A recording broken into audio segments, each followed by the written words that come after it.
Welcome, everyone, and thank you for joining us today. I'm excited to see people from all over the United States letting us know where you're joining us from in the chat. It's moving faster than I can keep up with reading it, and we are delighted that you are spending a little bit of time with us today.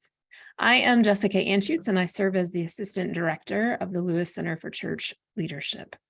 Before we kick off today's main event, I have two special announcements.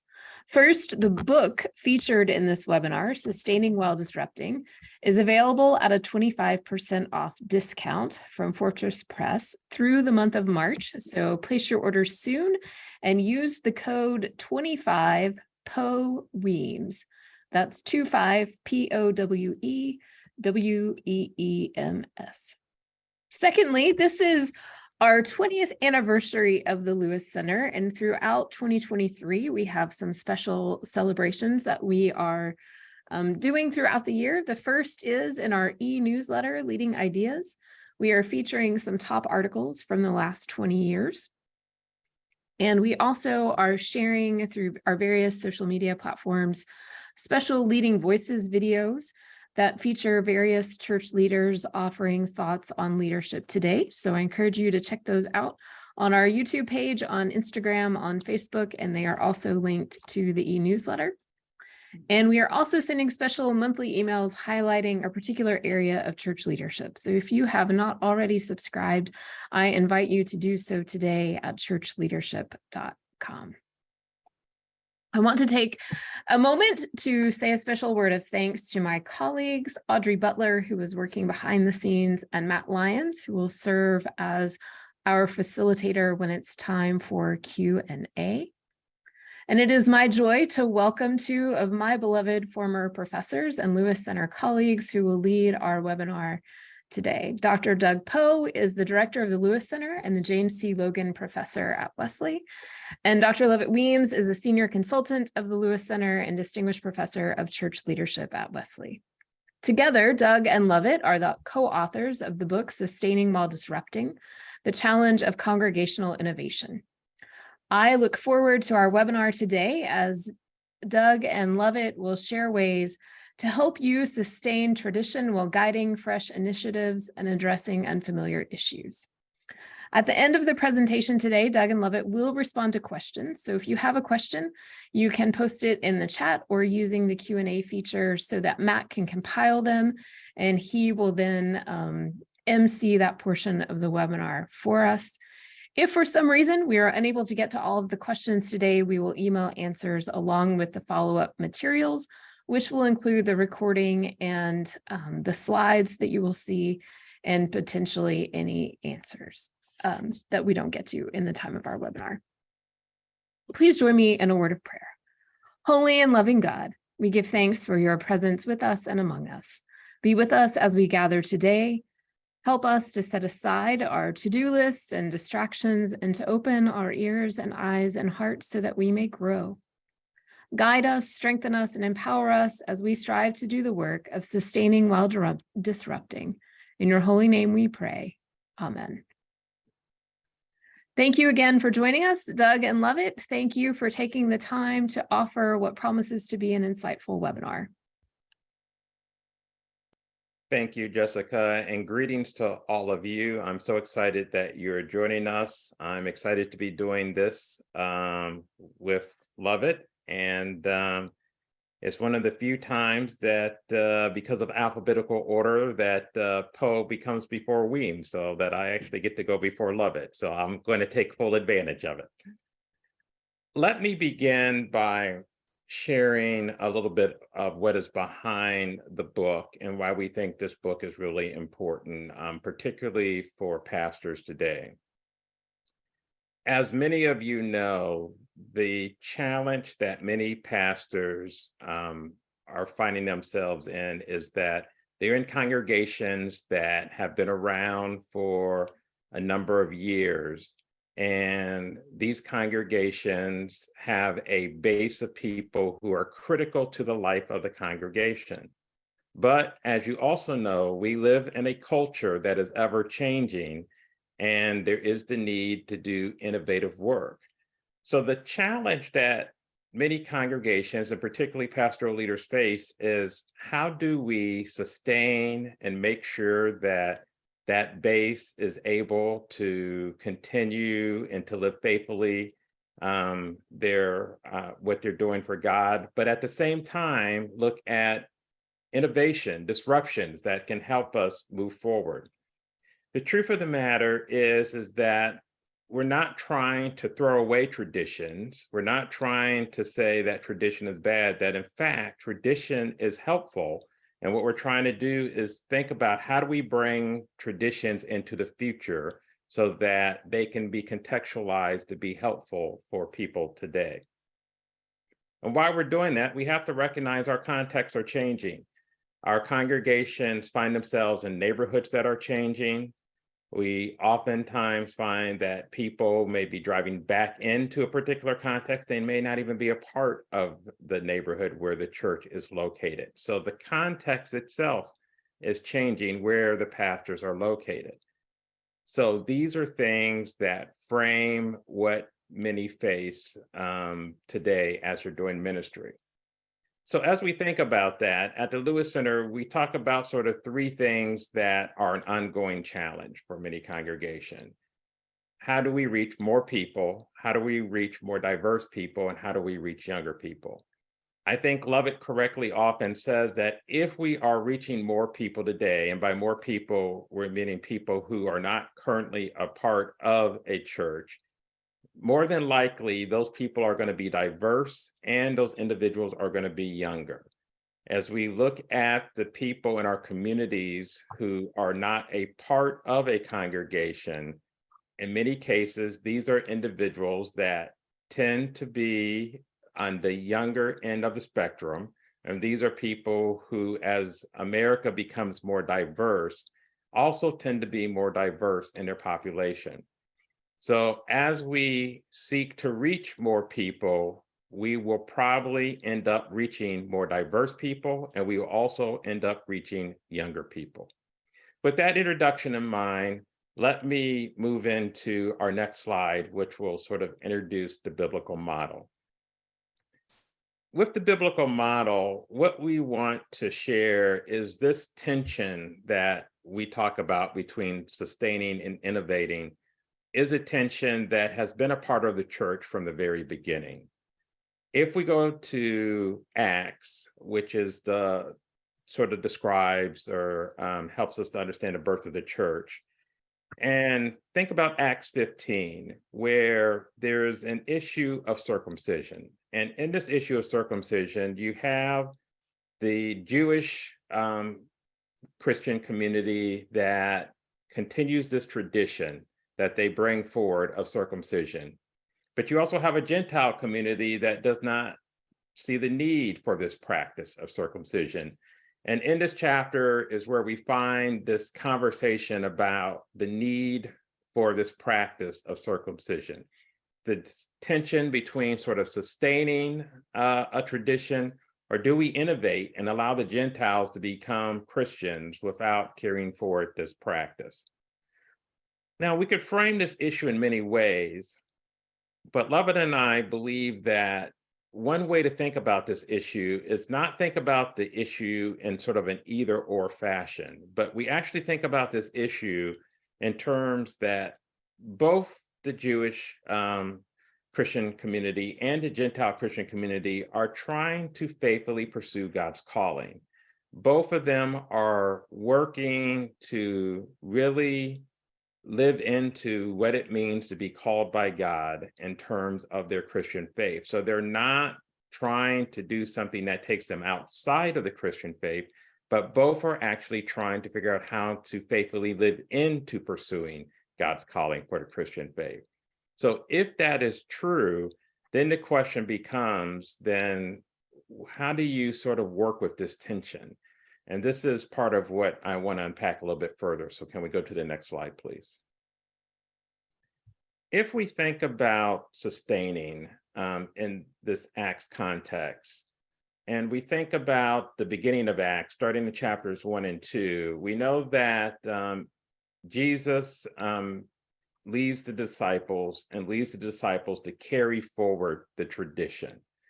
And that when Jesus leaves the disciples to carry forward the tradition, that the disciples believe that this is the task that they have been set to do through the Holy Spirit.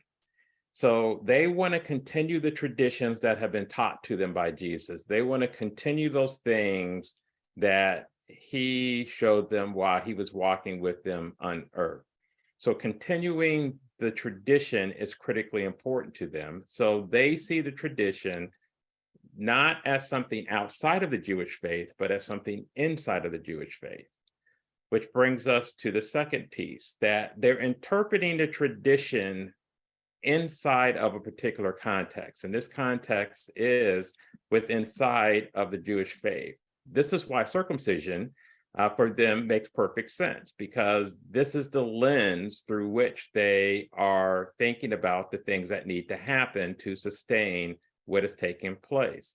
They don't look at this as outsiders, but they look at this as insiders who are committed to living out what they believe Jesus taught them, but at the same time has helped to push the faith forward in ways they didn't imagine. Because, of course, Jesus did eat with tax collectors. Jesus did engage women. Jesus did these things that pushed the tradition, but still is being interpreted with inside of the tradition itself.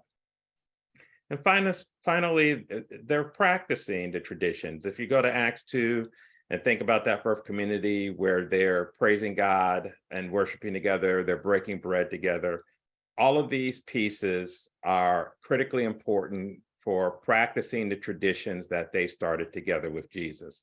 So this community is sustaining those things that they see as critically important that were taught to them by Christ. If we think about this, and if we think about the important work of sustaining, the work of sustaining often, again, requires an insider perspective.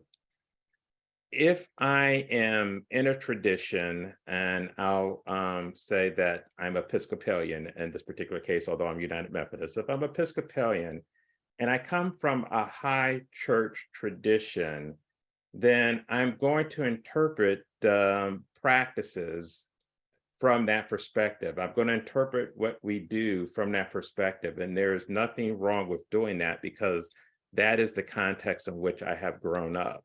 Someone may have grown up in a different tradition that is not highly liturgical. So again, they're going to interpret it in this way, so that as we're sustaining what we're doing in our particular congregations, we're doing so as insiders, looking at it from a particular perspective.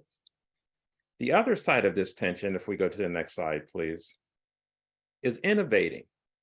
And innovating takes an outsider perspective. Again, in Acts, if you think about Peter and Cornelius, Cornelius is a Gentile who has this dream of becoming basically a Christian. And Cornelius is outside of the tradition. Peter also has a similar dream that comes from God that he doesn't quite understand, and disturbs him a bit, because again, this dream he has is taking him outside of what he understands the tradition to be. And when the two individuals come from Cornelius for Peter, he decides to go with them. And this means he's taking a risk. He's taking a risk to really move outside of the tradition and to think about what it would mean for a Gentile to become a part of the faith. So innovating often is going to take us outside of our sort of comfort level. It means we're going to have an outsider perspective. It's challenging for an insider to have an outsider perspective because we are so steeped in whatever it is that we are doing. We have to be willing to oftentimes hear from others who may have a different perspective than us, as Peter did with Cornelius. And then we have to be willing to take risk. Peter goes and puts aside his convictions. and putting aside his conviction, he believes Cornelius is faithful and believes that Cornelius really wants to, again, follow God's calling to pursue what it means to be a Christian. So we have to be willing to take risk if we're going to be able to innovate and to move things forward. Finally, if we can go to the next slide, we get to the council itself. And at the council, what they figure out and decide is we need a both-and approach. That it's not simply doing one or the other, but both are necessary. This tension, if we could think of a rubber band holding the two sides together, this tension is critically important where, yes, we need to sustain tradition, but we also need to innovate. So they decided that we would continue the tradition in terms of Jewish Christians with circumcision, but Paul and Barnabas were sent to those who were the Gentiles, and it was not required, and they were going to be considered Christians also, faithfully pursuing God's calling. So it was a both-and approach that said we must sustain those things that are critically important, but we have to be willing to innovate where necessary. And in innovating, it allowed the faith to continue to move forward where they were able to connect with Gentiles. I'm now going to turn it over to Lovett, who will pick it up from here. Hello, I'm Lovett Weems, and I'm honored to join Doug in being with you today. All of us know what it's like to be consumed with the day-to-day responsibilities of keeping things going. It seems all of our attention is going to what is, current members and programs, daily pastoral responsibilities, and preparation for services. And then there are always the problems that arise. We know we need to spend more time on reaching new people, engaging with the community, and especially planning for new initiatives aimed at the future. Sometimes we might say, I'd be better off starting from scratch. Then we could do things more appropriate for today. You're right. The problem is to start from scratch means without a building, without a salary, and without an established base and core group. Next. It's not helpful to pit what is against what should be.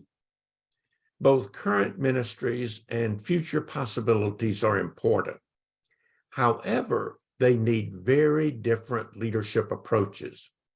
One needs improving innovation, the other needs disrupting innovation, but both depend on each other. Next. The current box represents all current ministries and expectations. This is where you spend most of your time. That will continue. This current ministry is for the most part worthy and deserves your energy. It may not be what's needed for the future, and it may not be your preference, but it is important to many of the people God has given you. The smaller future box represents those efforts aimed at what is needed beyond the current ministry. You must find some time for these efforts as regularly as you take care of your ongoing responsibilities. But the work is different. Imagine you are the publisher of a daily newspaper. The current box is your print edition. It takes the most time and generates the most, though declining, money. You know that the future is online. Your future box is your online presence. It's small and consists mainly in putting print material on the web. Online produces little revenue. As publisher, you know that the future is online, but almost all energy at the paper goes into the print edition. You also know that while the online future depends on the resources of the print newspaper, it will need to develop by different assumptions. So it is that leaders give attention to things for which there is no constituency demanding it. You do so because you know the future depends on such attention. An example from church history is the development of the Sunday school in the late 18th and early 19th centuries. The established church leaders had little interest in it, but they were willing for others to begin this effort. This was in the days of child labor. Working children only had Sundays off. The Sunday school taught reading, writing, arithmetic, and religious instruction. Eventually, with universal education, the focus was primarily religious. Next. If it's the right innovation, the day comes when it no longer is a small and experimental ministry, but much, much larger than the original ever was. Success for the newspaper requires an online profitable presence to grow before the print newspaper eventually shrinks beyond survival. So it is with today's innovations. Our churches are dominated by practices that arose at another time that may fade away as people who are attached to them do. There must be new living edges developing that can provide life for the future. Let's go back to the Sunday school movement. It went from a marginal experiment to becoming in the United States the foundation for the strong church life in the first half of the 20th century. For example, in Methodism, it was not until the late 1950s and early 1960s that worship attendance surpassed Sunday school attendance. Now, Doug will talk about moving ideas forward next. Sorry, I forgot to hit unmute. Thank you, Lovett. It's really important to really think about how we can move an idea forward. And in moving ideas forward, the challenge we often have is there are a lot of great ideas that come to us. And the question becomes, how do we actually test out or figure out how to move one or two of those ideas forward? So the first thing I think that is important, or I should say we and Love and I think are important, is potential. And here for potential, we really want to talk about what difference will it make? What difference will it make to our congregation? What difference will it make to the way we are connecting with the community, able to reach more people, more diverse people and younger people? So we really need to think about what difference a potential idea will make. As we think about this, almost every congregation has a rhythm. It has a set rhythm where people come, if we think about worship, and often will sit in the same pew or chair. People get into a rhythm where if the service goes a little bit long, they start getting uncomfortable and glaring at the pastor. So we have these different rhythms in congregation that take place. As we think about the potential for something, it often means we're going to have to disrupt those rhythms or disrupt a rhythm in a congregation. If we think about a congregation that says that it wants more children, and this would be true of many congregations in the United States today. They say, what we really need are younger people. We need more children in the congregation. Just simply making that statement is not going to make it happen. We got to think about the potential for what is possible for this congregation. And as we move forward, we'll use this example so we can explore it more to see how a congregation can figure out if this actually makes sense for them. So let's go to the next slide. So reach is second. And as we think about reach, is how can we reach new people? how is it that we could actually connect with those children I just talked about? So if my congregation is in an area where there's actually an elementary school, there's a good chance that there are children in the neighborhood. But if my congregation is, let's say, surrounded by retirement homes, that could make it much more challenging to reach children. It doesn't mean that it's impossible, but it does mean it's more challenging. So that we actually have to know who's in our neighborhood as we start thinking about who we can actually reach. The second piece of reach is we got to think about how are we going to connect with these individuals? If I don't currently have children in my worshiping community and I'm trying to reach children, then what I really need to do is talk to families who have children and find out from them why it is if they're going to another church, why they may be going to that church, or why it is they may not be coming to church whatsoever. And we could hear various responses like their children play sports on Sunday, or they want to sleep in, or they want to do other things. But we've got to gather the information to figure out how it is that we need to connect with those individuals. So we have to get the right information if we want to make sure that we can move this forward. What I don't have up here, but that I do want to point out, is then sort of readiness. And what I mean by readiness is sort of the readiness of the congregation for an idea to move forward. We can have the best idea in the world, but if the congregation isn't ready, it's going to be hard for that idea to actually move forward. So again, if we think about the example with children, that could be wonderful if we have an elementary school in our community. There are a lot of children, and we actually have the space not only for them to be in worship, but classroom space for them to participate in other learning opportunities. But the congregation may not be ready for this opportunity yet. It may be that the congregation feels like children are disruptive in worship and that they prefer the parents would take them out of worship. Or the congregation doesn't want to hear if there are babies, crying babies in worship. That means the congregation has not hit a point where it's actually ready to move forward with the idea.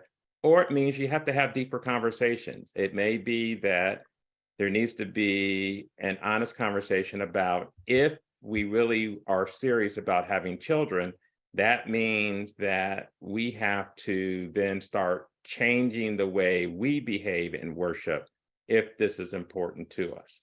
So readiness is also critically important. Let's go to the next slide, please. And finally, we have to think about fit.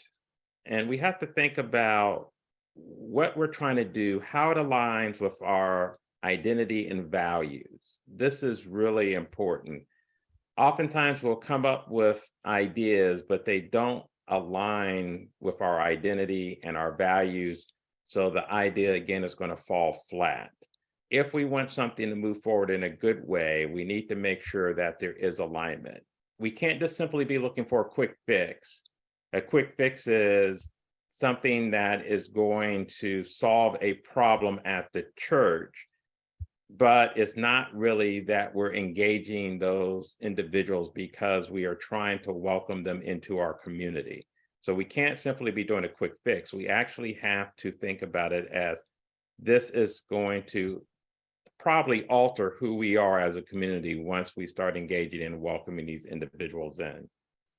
If our identity is such that we are known as a place that is hostile to children, it's going to be very challenging for us to alter that identity without a lot of internal work in terms of trying to move forward an idea for having children.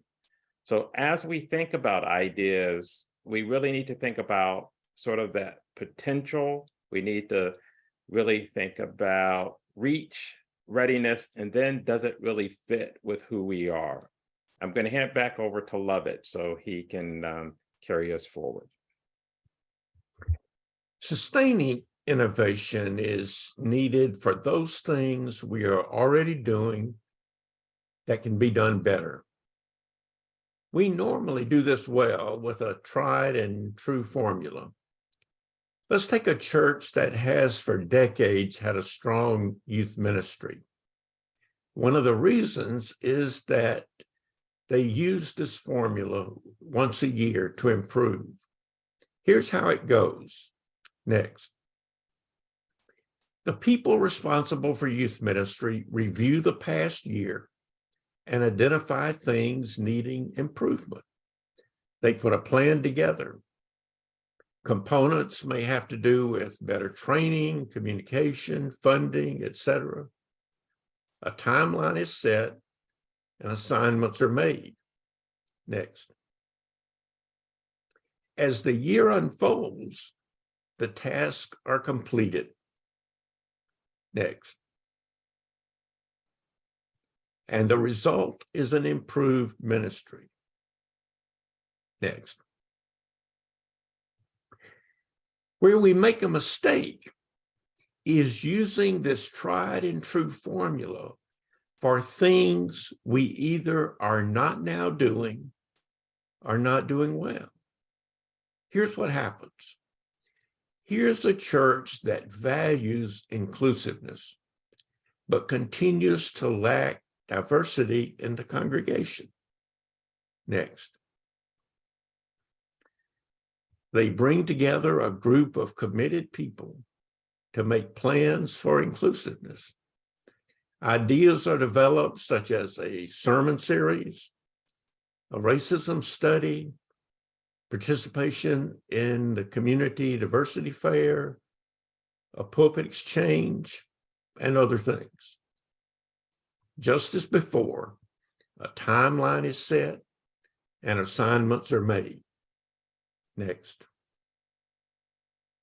Just as before, the tasks are accomplished one after another. Next.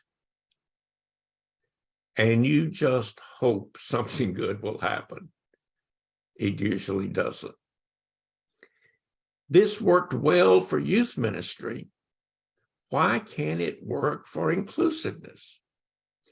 The reason is that it's one thing to plan for something you know how to do and do well. But what makes you think that a church that has never accomplished diversity would know what to do? Next. You need a different approach.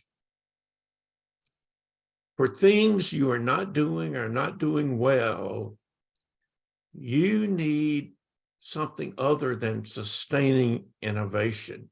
So you begin with the desired outcome you seek. The desired outcome is what you hope will be different in the future.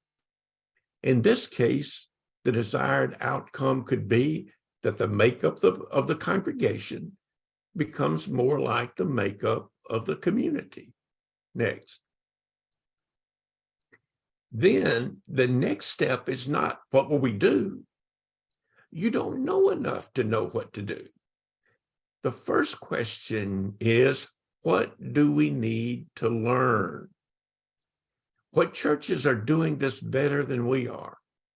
With whom should we be talking? And in this case, one of the first things you'll need to learn is what the makeup of the community actually is.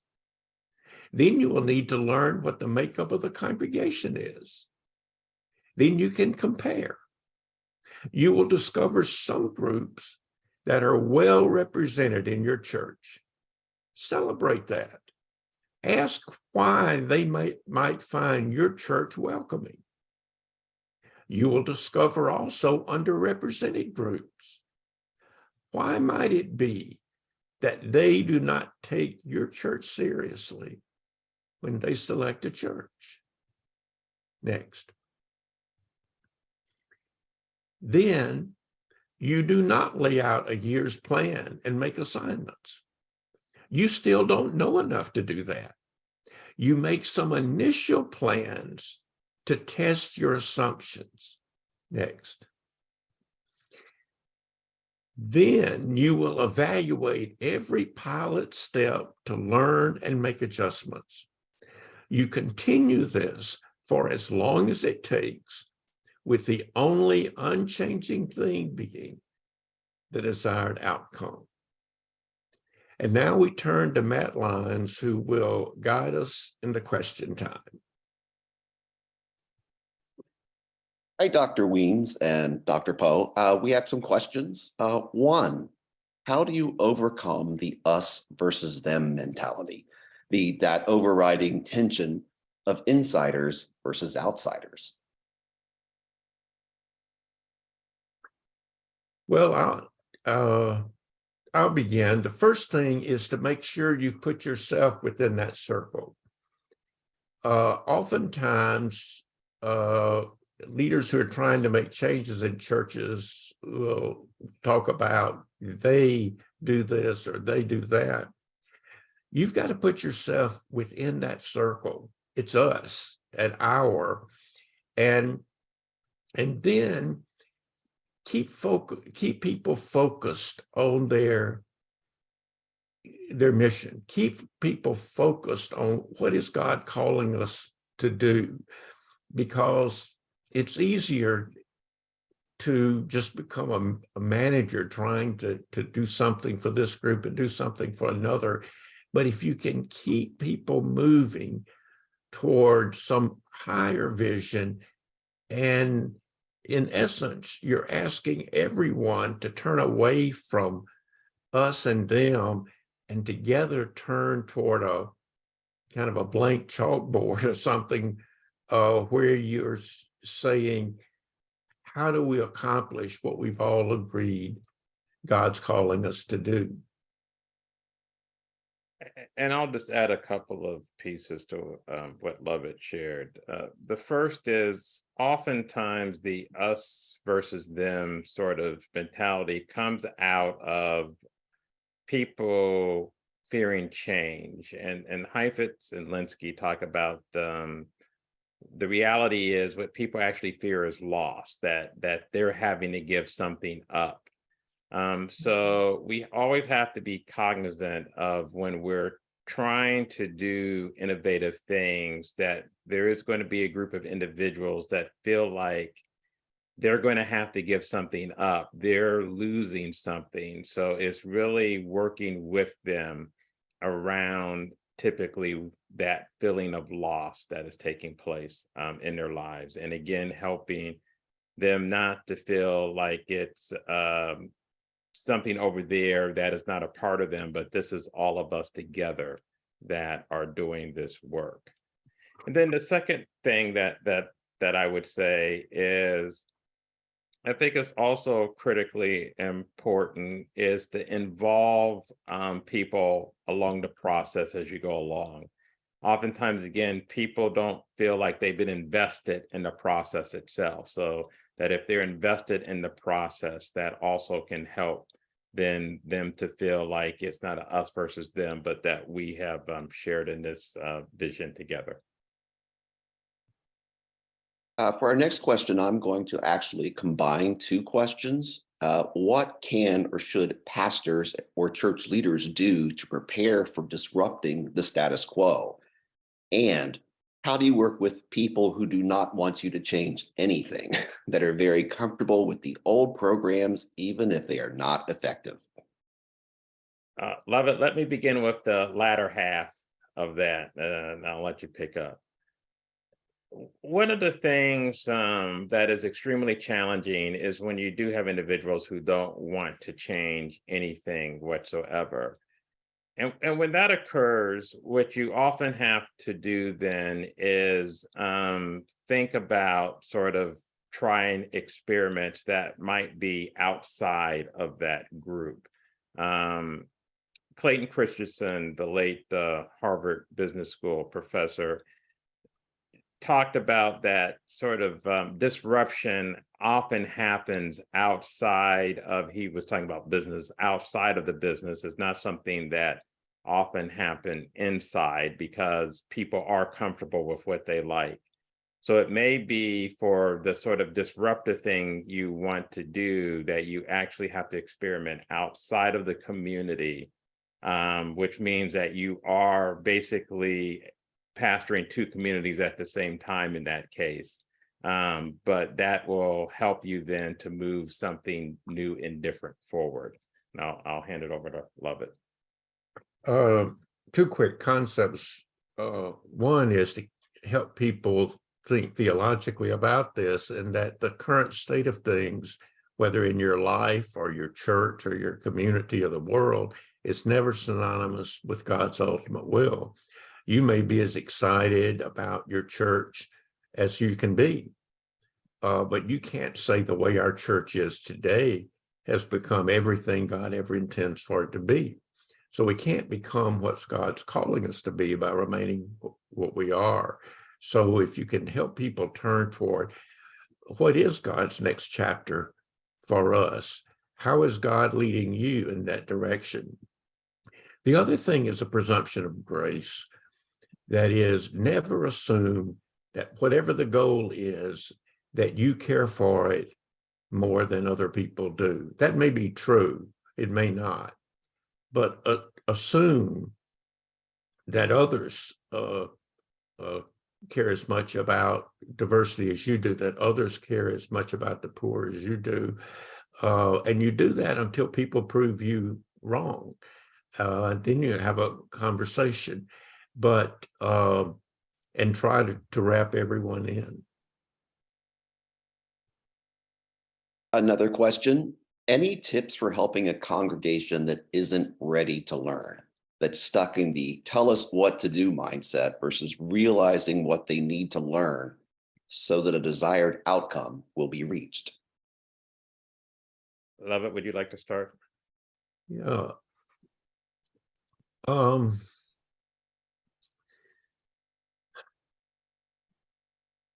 I mean, I can imagine those situations and have faced some of them myself. It may be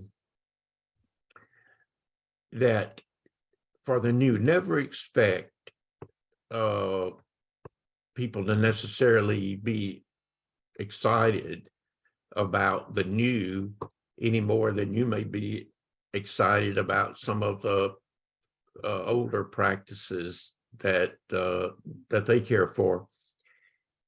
But look for ways that where it's more their cooperation or permission is needed. Is there some way to have something that may even run alongside what other programs are?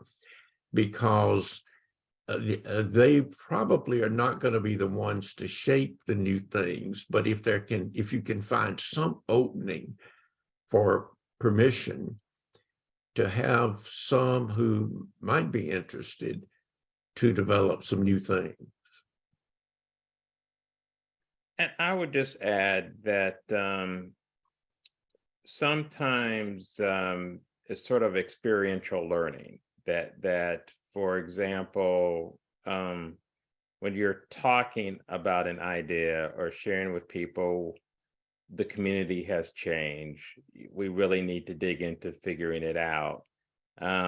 People may not have a strong interest, but if one day you say, hey, let's just go out and walk around, and you can start pointing out and saying, well, you know, such and such used to live here, but now a new family's moved, this business just got here. So they're learning new things, but they're doing it in an experiential way, and that might open up for more conversation than of wanting to learn more. So sometimes it's sort of changing the way we approach the learning and not thinking about it always sort of as sort of oral learning, but sometimes moving to a more experiential model might be helpful. And just one other point that Doug reminds me of there, just the way we're educated means that we put an inordinate focus on trying to get people to think their way into a new way of behaving or living. So we'll do the studies and we want people to come to a point where they'll say, yes, this is important. It may work better, and this is especially true, I think, in smaller congregations, to help people live their way into a new way of thinking instead of thinking their way in a new way of living. That they have been playing certain tapes so long that it's going to be hard for them to do that. But when they actually are in situations where they have encounters with other people or other kinds of ways like that, that can be very helpful. And then to use a lot of questions that help pull out information from people. And then you can say, may I share what I've learned in listening to you? And what I've learned from you is things have changed here in this community. And there was a time such and such. And then it's somehow, it's able to get yourself more within the circle again with them. Another question, how do you begin to move people from a traditional ingrown organizational mindset to ministry purpose-driven faith mindset? It's a good question. And I think, again, there's not one single approach. I mean, one of the places to start, I think, is actually where we sort of started with the Bible itself, going even to the chapter of Acts, shows this sort of movement from insider mentality, and insider mentality is not bad, but that there's a need for expanding that, where you consider someone who's outside, like Cornelius. So the Bible itself, and a study of how the Bible itself sort of illustrates this movement from insider to outsider. The other, I think, is, again, helping individuals to look at other examples outside of the church where people have had to sort of shift the way they've thought about things in order for them to take sort of the next faithful step, as Lovett would say. I mean, if you think about at one point in time in football, the running back was a crucial position, and a running back was one of the highest paid positions. But now, for the past, let's say 10 years, that's shifted. And the running back now is not valued nearly as much as the quarterback that is the central position, and has become the highly paid position because the game has changed. So if you stuck with the sort of insider mentality of what we have to do is get the best running back and we're going to pay them all the money, you're probably going to hurt your team's chances from succeeding, instead of shifting to a culture where you need to find a dynamic quarterback. And I'll use Lovett's favorite in this case, the Kansas City Chiefs, Patrick Mahomes, who's considered to be the best. That gives your team a better chance. So the running back, where one time was considered to be the sort of feature piece, that shifted, and it could shift again, as Lovett says. But what we have to do is help people to see that nothing stays static, that we have to always be challenging our insider mentality. And I don't know, Lovett, if you want to add to that. Well, here's something that one church found that worked very well for them. They asked their members, some would do it by themselves, some would do it as a couple of folks going together, ask them to attend other services, worship services at other churches. Sometimes that would be when they would be visiting family or something, and sometimes they just deliberately set out to visit a different church. And when they'd come back, the ground rule was, don't tell us anything that our church does better than they do, but what did they do at that church from which we can learn that would help us? So if there's some way to get people involved in that way of thinking. Another question. Most churches that wish to be innovative do so out of a survivalist mentality, which can be very enmeshed in tradition, the what has been. How do you get them to innovate as part of mission and calling and not survival? Well, yeah, this survival, you see, the thing is often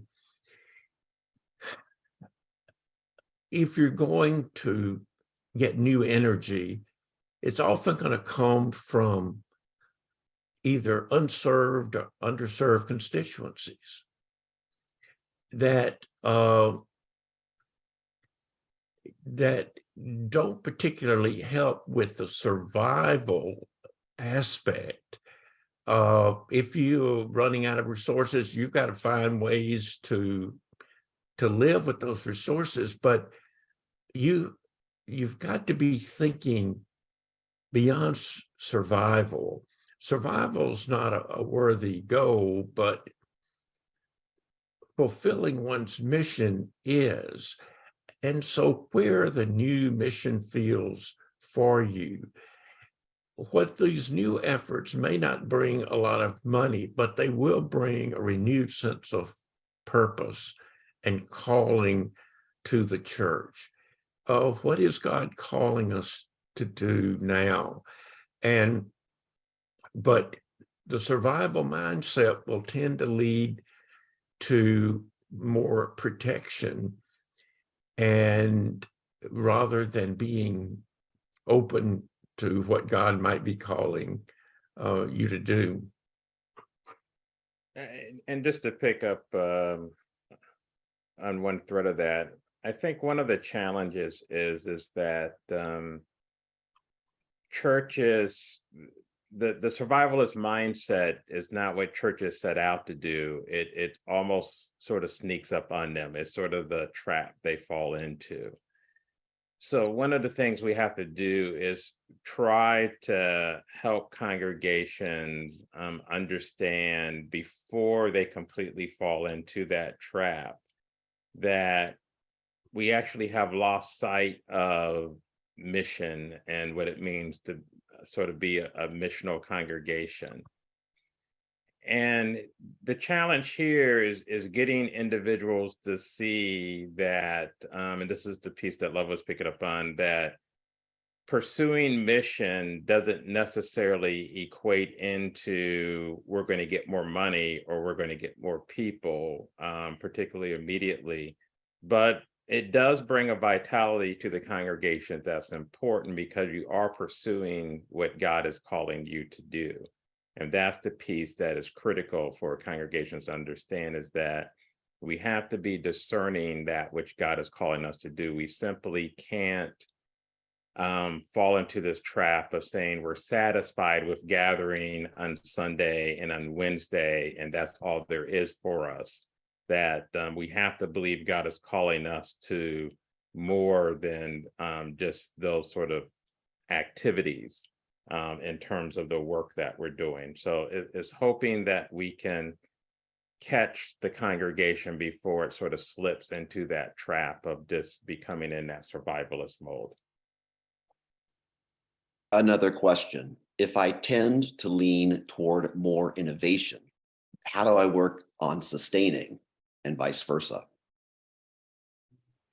Well, you're always working on both of them. And most of your time is going to go to sustaining.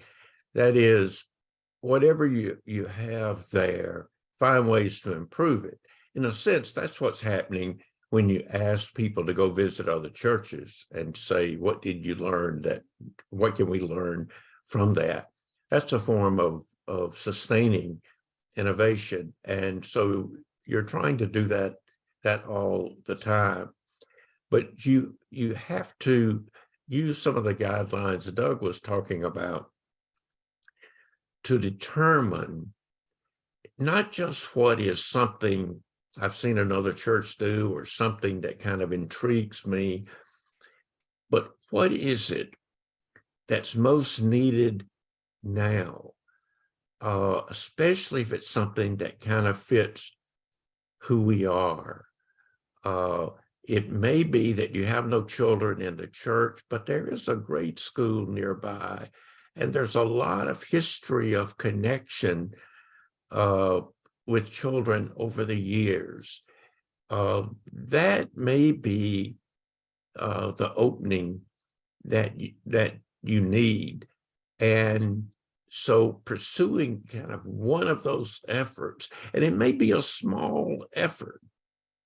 It may be a summer, a relatively short summer program for children that involves a community, but that can become the spark that can that lead to something else, And so you may be better taking that one thread that you see that brings together a lot of things. It brings together children, it brings together poor, it brings together the community, and stay with that in one version or another for a while instead of going from one thing to another. And I know we're almost out of time, Matt, but just a real quick comment is, I think also we want to think about sustaining doesn't mean there's no innovation. That sustaining requires still seeking ways to move forward the things we're doing well. So that it's not that you're not being innovative and sustaining because you're looking for ways for your worship that you're currently doing to even grow, attracting some of the same people who are currently there. The innovation oftentimes comes that is disruptive is when we're reaching someone different and new that we have, and that requires that sort of some of these other processes we've talked about. But I just want to be clear that when you're sustaining, it's still innovative, but it's being innovative in a different manner.